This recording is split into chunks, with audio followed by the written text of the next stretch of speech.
Auzubillah mina shaitanir rajim bismillahir rahmanir rahim. Ame ambalma malen cɛman ni musoman bɛɛ lajɛlen fo fɛn fɛn bɛ k'an lajɛ Mali kɔnɔna la ani Mali kɛnɛmanaw la. An b'aw fo halisa dante foli la, an b'aw fo a ka kulomajɔ la, an b'aw fo a ka lajɛli ani a ka kanuni la. Ni wagati in na sa an b'a fɔ bi ye juma ye, Ala k'an ka bato minɛ. Ni bi jumadɔnba in na an y'an sɛnsɛn ka se numéro 10 ma. Numéro 10 ale y'a yira na k'a fɔ révélation ba dɔw bɛ yen, olu kɔfɛ fɛnɛ annonce ba dɔw fɛnɛ kan ka kɛ fɛn min bɛ jamana ko yɛrɛ fɛnɛ kun kan. Donc an bɛ numéro 10 fɛ yen, an bɛna kuma d'a ma a ka foli di maliyɛn bɛɛ lajɛlen ma. Numéro 10 salam alaikum. Wa alaikum assalam wa rahmatullah. An bɛ maliyɛn bɛɛ fo jamana kɔnɔ ani jamana kɔ kan. Juma min an ye bato min kɛ Ala ka minɛ an bɛɛ lajɛlen. An bɛ Ala deli Ala ka jamana basigi, Ala ka lafiya don an ka jamana kɔnɔ. Kati 24 an b'i fo i ka wulikajɔ la kabini kunu fo bi, k'Ala deli Ayisa aw ka wulikajɔ kɛ sababu ye ka kunnafoni yɛrɛ di jamanadenw ma min ni jamana ka hɛrɛ b'a la. O tuma aw nana aw nakuna ka d'a ka kunnafoni ba fila b'an bolo. An bɔra Kuluba ani l'imperturbable patriote Assimi Goïta an sigira an kumana. A ka kan jamanadenw k'a dɔn min fɔra. Ne t'a dogo dɛ, ayi ne t'a dogo. Ne y'a fɔ kunu, n b'a fɔ bi, wa sini a kunnafoni jama yɛrɛ ka kɛ seere. O de y'a to n ko an tɛ nin ko in sumaya pour que bɛɛ ka bɔ a kalama. An bɛ weleba dɔ kɛ n'o ye conférence de presse ye ka jamana bɛɛ wele ka taa kunnafoni in fɔ ye. Mais kunnafoni in bɛ fɔ ni laɲini fila ye. A fɔlɔ ye min ye, k'a fɔ jamanaden fɛn fɛn bɛ jamana fɛ n'o ye les patriotes, k'a fɔ Mali transition a sera sa maliyɛnw yɛrɛ ka jamana gérer. Donc o hukumu kɔnɔ an taara a dɔn ko min kɛra, dɔw ko coup d'état filanan, dɔw ko ka bandaw bɔ a jɔyɔrɔ la, ko ka Moctar Wade bɔ a jɔyɔrɔ la, dɔw ko Assimi bɛ fanga de fɛ, dɔw ko a kɛra ta a bɔra ta. Anw ni an ka ɲɛmɔgɔ n'o ye Malick Diaw ye n'ale ye CNT ɲɛmɔgɔ ye, bi sɔgɔmada la 10 heures ani Assimi sigira ka kuma. Kuma in banna, min fɔra o kan ka lase jamanadenw k'o dɔn. C'est notre mission, c'est notre rôle. Surasi tɛ kuma. Surasi ye baara bila fɔ armée la ko les grandes miettes. U ka formation yɛrɛ o man ka kuma. Bon ni Ala y'a latigɛ k'a fɔ surasiw nan'u sɔrɔ nin jɔyɔrɔ in na, an b'a mɛn politiciens da don o don k'u kan ka taa front de la, u man k'u da don politique la. Bon ni mɔgɔ min t'a faamu kuma in bɛ don hakili la, politique kɔrɔ ye mun ye? Ko ka jamana jɔ. O de tɛ wa? Bon mɔgɔ min sɔnna ka taa a yɛrɛ ɲi di jamana kisili kama, ne ma dala ni mɔgɔ bɛ yen min ka baara fanga ka bon n'o ta ye. Mun de y'o bɔ front na ka na? An bɛɛ tun bɛ boulevard l'Indépendance yɛrɛ tun bɛ yen. N ko bɛɛ de bɔra ko i bɛ ka fanga bila. Non seulement a ma fanga bila, fagali bɔra la. Ja mɔgɔ minnu fagara, mɔgɔ minnu kɛra sababu ye ka fagali kɛ, bandaw yi sen na nin bɛɛ kan. Kelen, i b'a dɔn nafoloba min fana bɔra ko k'a di jamana surasiw ma, n'a bɛ fɔ ko programmation militaire, mɔgɔw b'a faamu cogo min, miliyari 2,000 ani 200. Assimi kun ko surasiw minnu sen b'a la ni civil minnu sen b'a la ko k'a bɛɛ minɛ. Bandaw ko non. Dossier fɛn fɛn dun dira vérificateur ma ko k'a di ko ka kiiri k'a la, gouvernement n'o ye Moctar Wade ye, olu fana y'u sen da o kan. Bon sisan transition tɛ se ka ɲɛ sɔrɔ. Assimi ye fɛɛrɛ bɛɛ kɛ ka kumaɲɔgɔnya bɛɛ kɛ pour que nin ko in ka sira sɔrɔ, a ma sira sɔrɔ. Min yɛrɛ nana ko yɛrɛ bɛɛ juguya, n'aw b'a fɛ k'o kuma fɔ mɔgɔw k'a mɛn, k'a ye coup d'état filanan kɛ, n b'o de fɔ. Mais mɔgɔ min ye vice président ye, charte de y'a sigi, cour constitutionnelle y'a fɛ, a b'o jɔyɔrɔ la, coup d'état bɛ min?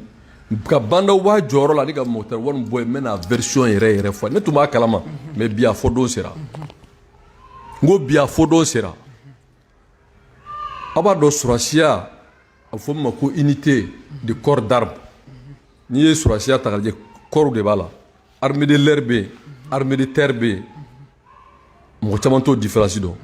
Mais armée de terre la, corps dɔw de b'a kɔnɔ. Béret vert o ye armée de terre composant dɔ ye. Garde nationale y'a composant dɔ ye. Gendarmerie o fana bɛ yen. Hali n'olu ka baara cogoya wɛrɛ b'o la. Bon u tun b'a fɛ ka kɛlɛ de don surasiw ni ɲɔgɔn cɛ, n'a fɔ u ye min kɛ 2012. Parce que ka Sadio ani Kone bɔ yen, a bɛ komi n'a fɔ sisan Assimi de ye gardiw janfa, donc gardiw k'olu ɲini k'u kɛ Assimi kan. O de fɛɛrɛ tun b'u kɔnɔ. nin ye ŋana juguya ye dɛ bon nin baara jugu yi Assimi ko ale ye su bɛɛ kɛ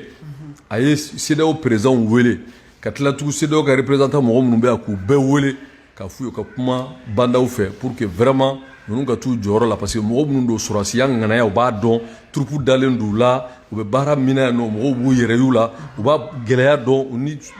cɛdenw bɛ ko in kalama bon ko vraiment u t'a fɛ u ka b'u nɔ na u m'o lamɛn ale yɛrɛ tun bɛ Mokutari Wade wele a t'a ka téléphone ta n'a m'a fɔ a ni parti politique bɛ ɲɔgɔn ɲɛ na a laban yɛrɛ a ka téléphone fagara a t'a ta alors que charte yɛrɛ kɔnɔ Mokutari Wade ka ɲɛmɔgɔ de y'ale donc Mokutari Wade ni bandaw tun bɛ janfa de la u ni tɛ jamana tɔgɔ fɔ u ni puissance étrangère dɔw pour que ka Mali yɛrɛ ka crise wuli ka kɛ komi i n'a fɔ sɔrɔsiw wulila ɲɔgɔn kama donc a bɛna yira diɲɛ bɛɛ la k'an b'a fɔ sɔrɔsiw ninnu kana coup d'état kɛ pour que diɲɛ bɛɛ k'a ye k'a fɔ voilà olu de ye jamana ci ka sɔrɔ u ye complot dɔ de kɛ en réalité Mokutari Wade et bandaw voulaient faire un complot un coup d'état contre les intérêts du Mali parce que Mali tun labɛnnen don ka siraw sɔrɔ sira min b'a to a ka lakana bɛ sabati yɔrɔnin kelen mais Assimi tɛ se ka nin fɔ donc u b'a fɛ bi politicien minnu bɛ yen i m'a ye hali a fɔr'u ye k'u kana i m'a ye u tun bɛnna la IRD tun donna gouvernement na ADP Maliba tun donna gouvernement na ADEMA ministre min taara mɔgɔw ka so ci a y'o kɛ ministre des finances ye ADEMA yɛrɛ hali ni m'o kɛ financier o bɛ min kɛ kojugu la bɛɛ b'o dɔn a tilara ka jɔnkɛ ta k'o kɛ ministre des finances ye an b'a d'aw ma parti fɛn o fɛn bɛ yen nɔ ni bolo bɛ ɲɛsin u ma o bɛɛ poste d'u ma ministériya la minnu ma poste dɔw y'olu don kɔsu la minnu ma don la olu tun labɛnnen don k'u bɛ ambassadeur place dɔw d'u ma to tun ni puissance internationale dɔw de ye janfa kɛ n tɛ jamana tɔgɔ fɔ pour que ka Mali armée kari ɲɔgɔn na ka gardiw ni berevɛriw k'u kari ɲɔgɔn na ka tasuma wuli jamana kɔnɔ bandaw ni Mokutari Wade ni mɔgɔ dɔw tun farala ɲɔgɔn kan ni janfa in na mun kama ko ka sow minɛ civils et militaires mun kama ko min yɛrɛ y'a to olu y'u jɔyɔrɔ bila ka b'u ka kɔrɔ la ka na jamana kisili kama n'o ye u tun ɲɛ bɛ min natɔ la n'o tun kɛra balawu ye kuma wɛrɛw bɛ yen ka ça c'est secret militaire n tɛ se ka n da don o la k'o fɔ donc nin de ye révélation ye baara min bɛna kɛ o de ka fɔ bɛɛ ka jɛya Assimi bɛna la fɛɛrɛ bɛɛ tigɛ pour que son fɛn o fɛn tun bɛ yen n'u ye jamana nafolo dun u bɛɛ bɛna minɛ u bɛɛ bɛna minɛ ni Ala sɔnna dans le cadre de la justice bagatigɛ mɔgɔ si ma les dossiers sont clairs programmation militaire bandaw ni Mokutari Wade k'u sen nalen don o de kan 10 200 milliards min na n'u y'a dun civils et militaires donc nin de ye révélation ba ye min b'a la a filanan fana min ye u tun b'a fɛ ka garde nationale ani berevɛriw k'u kunkari ɲɔgɔn na ka tasuma wuli jamana kɔnɔ pour que mɔgɔw ka ɲina ko bɛɛ kɔ o tuma u bɛ sɔrɔ ka fɔ voilà o tuma ka bere rouge ni bere vert j'ai da tu es garde nationale contre bere vert nin ye balawu ye dɛ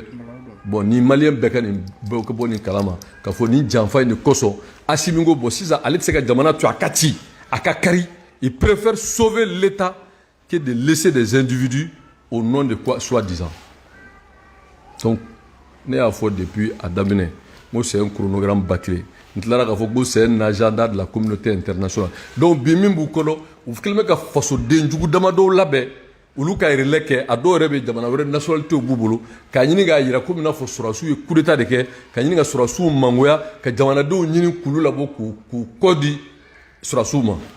o fɛɛrɛ jugu min b'u kɔnɔ o tuma ACRT est allié an bɛna conférence kɛ dimanche don bɛɛ de welelen don leader fɛn fɛn b'a fɛ sɔrɔsiw sous le leadership de Assimi ka transition gérée donc an bɛɛ welelen don conférence de presse la dimanche a bɛ kɛ maison de la presse la 11h dimanche 11h média bɛɛ welelen don labɛn kun ye mun ye alamisa don peuple min bɛ fɛ Assimi l'imperturbable patriote Assimi Goïta de gérer la transition parce que a b'a ka rôle la dɛ a b'a ka rôle la il est vice-président charte y'o fɔ il est vice-président Mali Cour constitutionnelle y'o fɔ bandaw démissionné na donc Assimi reste à sa place il gère la transition il va nettoyer minnu ye sonyani ni namara kɛ et puis assurer la sécurité de défense et puis élection bɛ kɛ jɛlenya kan ni min kɛ na o b'a ta problème bɛ min problème b'o la donc a bɛ transition gérer ATT m'a gérer ya minnu bɛ mankan ci la ko sɔrɔdasi tɛ to a kunna n'u bɛ voilà ceux qui sont morts de leur belle mort là mais en 91 ngolu farala tete ga tete de tradition gérée. Donc Assimi, c'est le patriote imperturbable, le grand patriote imperturbable. Wallahi, ne ya fo ni be masa min bolo, Assimi be sira min kan, na ma bla Mali be kisi. Wallahi, abe sira min kan na ma bla Mali be kisi. Parce que anya do tuma ni Mali ba fe ka ere soro. Faso den bete mogo damado, faso den jugu damado, munu te jamana kola, nationalité fla bu bolo, ulu a tigara dawo da luka faga soro doro, u be se ka fon fe ke na kera mogo ni dina mogo do bo la gusi. Ni armée de bo la gauche be demisunu bla bo mogo bla ki fane ni ki banini u be ko be ke pour que doro fanga ka duluma e maye primature dira mogo numa to fo bali numa u desra ga bela unana ni kuma mi ko point do bulu bulu ko no make folo ko lute gouvernement go kuma fo est-ce que nous jamana jola point maintenant hein aw mɔgɔ minnu CV 14 bila ka taa bi a fɔra u yɛrɛ ko non ko CV ko t'a la olu yɛrɛ ka mɔgɔ yira ne ko ma ko ninnu tɛ bɛn a la ko ne b'u dɔn walahi u tɛ bɛn a la aw bɛɛ bɔra kalama EM ka mɔgɔw ko k'olu de don ninnu ko k'olu de don a ma fɔ wa a bɛ réseau kan bɛɛ b'a kalama ne ka kuma labɛnnen tɛ bon pour que ka Choguel ka pɔnti kɛ o sen na u ko point bɛ k'o ka ɲɛnabɔ fɔlɔ bon olu ye point minnu fɔ o point tɛ ɲɛnabɔ hali lahara donc comme o point tɛ ɲɛnabɔ donc u ye pɔnti kɛ o sen na pour que kana se k'a sɔrɔ donc on b'a fait maintenant k'olu b'a fɛ ka jamanadenw nabɔ ko soi-disant anniversaire du M5 mais M5 c'est nous c'est le peuple sukɔnɔmɔgɔw minnu ka bitigi datugu pour que jamana ka jɔ ɔkɔlikaramɔgɔ minnu mago sara fo ka taa se cheminot ma fo ka taa se article 39 ma fo ka taa se diaspora ma fo ka taa se minnu ka élection namarala k'a minɛ u la n ko nin bɛɛ de ye M5 ye maintenant parti politique 4 5 ɲɛmɔgɔ ka taa fara ɲɔgɔn kan k'u bɛ jamanadenw hakili suɲɛ ale Choguel a ka parti tɔgɔ ko MPR peut-être mɔgɔw yɛrɛ t'a dɔn ne de bɛ to k'a fɔ pour que mɔgɔw k'a dɔn dɔɔni mun ta ka taa ye Sididi ye bon a banna bon min ye dɔ in ye cɛ dɔ burankɛ n'o ye dɔgɔtɔrɔkɛ in tɔgɔ Koniba n'i y'a tɔgɔ yɛrɛ fɔ est-ce que a b'a dɔn Modek ale ye Modek bon nin mana bɔ yen IRD olu tun b'a don gouvernement la ka ban bon donc ninnu m'a dɔn jamana ko tɛ fanga ɲinitɔn de kun don i m'a ye a fɔra k'u ka primature ta u dɛsɛra u tun b'a fɛ k'o fana turu da sɔrɔsiw k'u tɛ se yen donc bi ne y'a faamu ne tun y'a essayé kɛra ni bɛn sira ye an mago bɛ bɛn na dɛ mais an mago bɛ bɛn min bɛ kɛ jamanajɔ kan mais mɔgɔ damadɔ ka taa fara ɲɔgɔn kan ka taa nationalité fila de b'u bolo yɔrɔ yan fɛ madame si Karacho o ye Adema ye bon Adema jamana in yɛrɛ ka ci k'a ta tiɲɛ k'a halaki o ye Adema ye a fɔra ko bɛn ka kɛ mais bɛn bɛ kɛ tiɲɛ de kan o mais ninnu tɛ bɛn ko la ninnu t'a fɛ système dɔ de b'u bolo kabini 94 tuma bɛɛ ni jamana bɛ fɛ k'a yɛrɛ sɔrɔ u bɛ fara ɲɔgɔn kan ka jamana ɲini k'a kari tant que olu tɛ jamana tɛ yen mais san 30 jamana b'aw bolo aw ma se e yɛrɛ ni ala cɛ nin bɛɛ tun bɛ fanga kɔrɔ in na a bɛɛ kɛra a gouvernement mɔgɔ ye dɔw yɛrɛ kɛra porte parole ye a fɔra ka yɛlɛma kɛ d'accord mais an m'a fɔ ko ka fanga di aw ma e ma u taara ko ka Choguel u ye Choguel de tɔgɔ di yan bon ninnu fana ko Choguel tɛ k'a ye ko fo article ka dafa dɔw ko fɔ mɔgɔ dɔw minɛna ko fo k'olu bila bon nin bɛɛ kɛra mais en réalité n bɛ min f'i ye walayi ni hali ni Assimi ye gouvernement bɛɛ ta ka d'u ma u b'a fɔ ko non ko Assimi yɛrɛ bɛ bɔ yɔrɔ min na dɛ ko o ɲɛfɛla bandaw bɛ yɔrɔ min na ko k'olu ka mɔgɔ bila yen o de b'u kɔnɔ ko ka CNT fana ci olu ka na donc maintenant n'o kɛra u bɛ ko in k'u sago ye u bɛ fɛn bɛɛ bloqué u bɛ sɔrɔ ka tila tugun u ye min kɛ 2012 u b'o ɲɔgɔn kɛ parce que u tɛ jamana ko la et puis nationalité fila de b'u bɛɛ bolo donc kuma ye min ye anw bɛ bɔ le 3 mɔgɔ b'a fɛ l'imperturbable patriote Assimi Goïta ka sow minɛ ka lakana ko a bɛ n'a ye sisan n'a y'a sɔrɔ lakana min y'a dɛsɛ bɛɛ bɛna kun ye aw bɛ n'a ye ni ala sɔnna ma kuma ala ɲinama ni ala sɔnna kalo 3 bɛɛ b'a fɔ k'an mɛnna an yɛrɛ kan donc alamisa don bɛɛ ka bɔ place de l'Indépendance la k'a yira u la k'a fɔ le véritable patriote M5 c'est nous parce que alamisa 15h ni ala sɔnna peuple bɛɛ welelen don artiste min bɛ jamana ko la o welelen don minnu bɛ diinɛ ko la o welelen don minnu bɛ danbe ko la o welelen minnu bɛ faso ko la o welelen chrétien welelen don silamɛ welelen don bolisɔnna welelen don t'a si dɔn mɔgɔ bɛ Mali ko la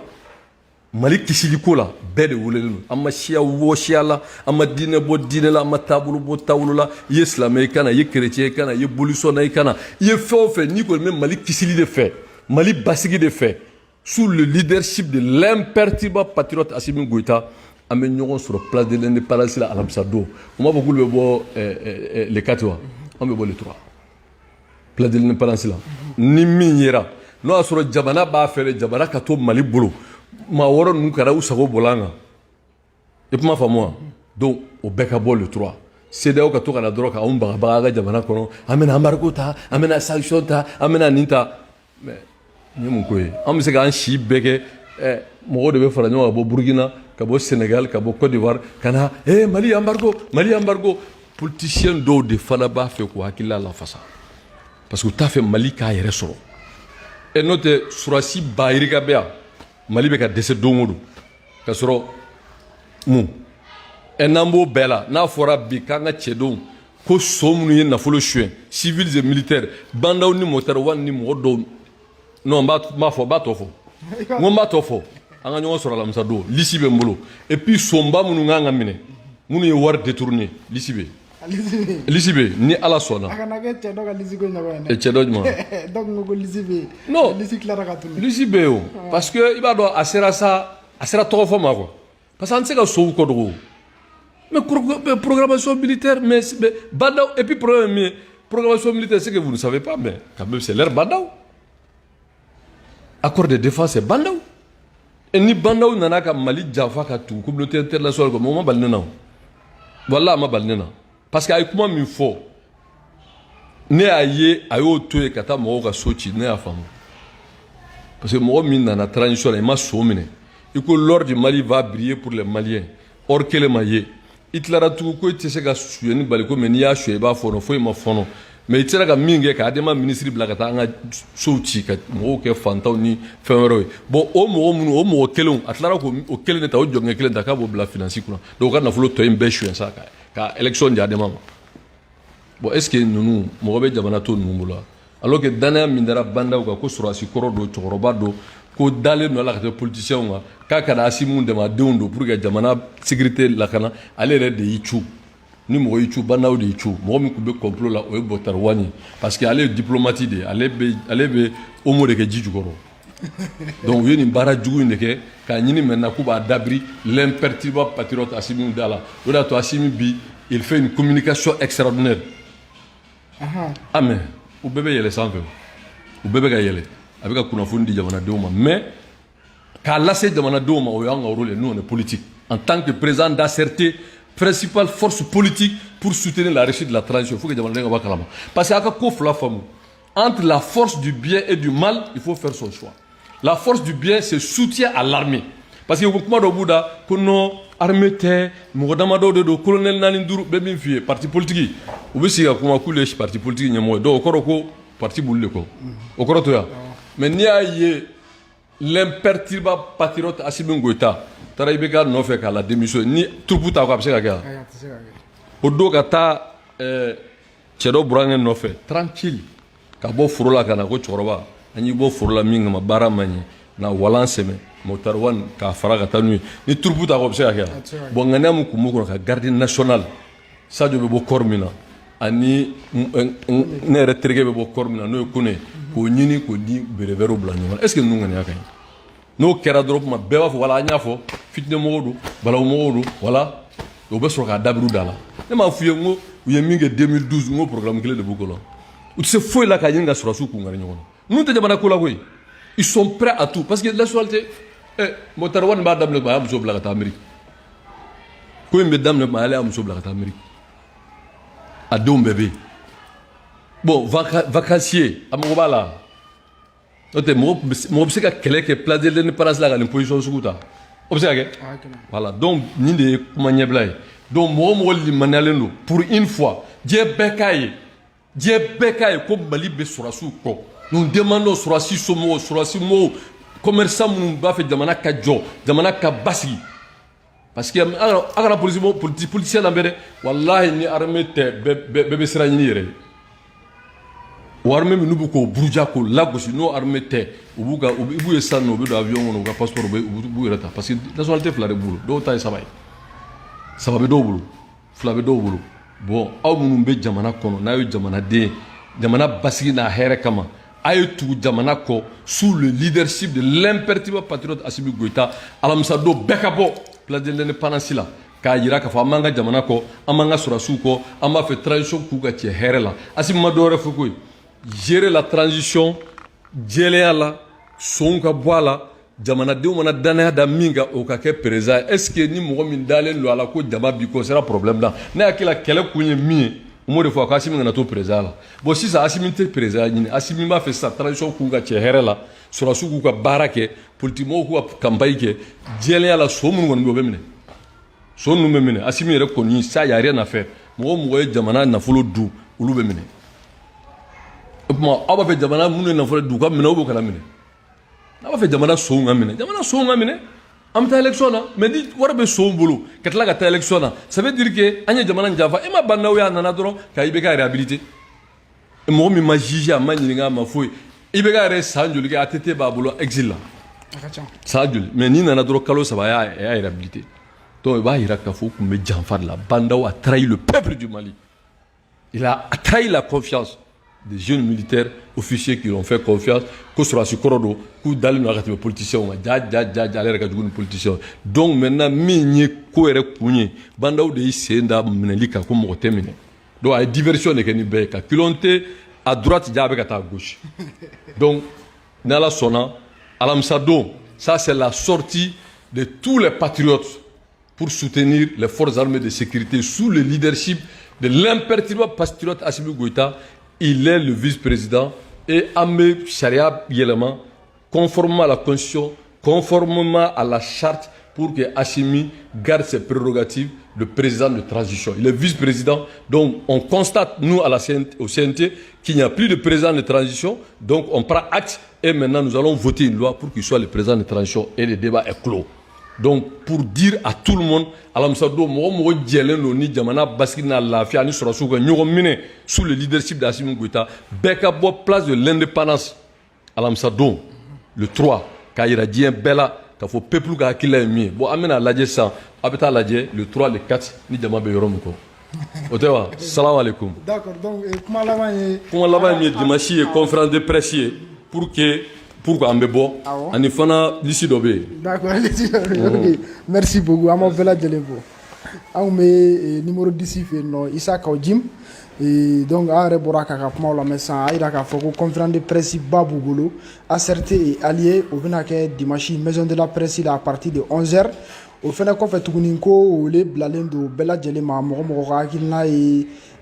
transition a bɛ se ka to Assimi bolo cogoya min na ni mɔgɔ mɔgɔ bɛ jamana basigi kɔ Isa Kawjim ka kumaw la ko olu fɛnɛ bɛɛ ka bɔ alamisa nata ni o bɛ bɛn le 3 juin ma o bɛ kɛ à partir de 15h boulevard de l'indépendance la an b'aw bɛɛ lajɛlen fo hakɛto b'a kan wa salam.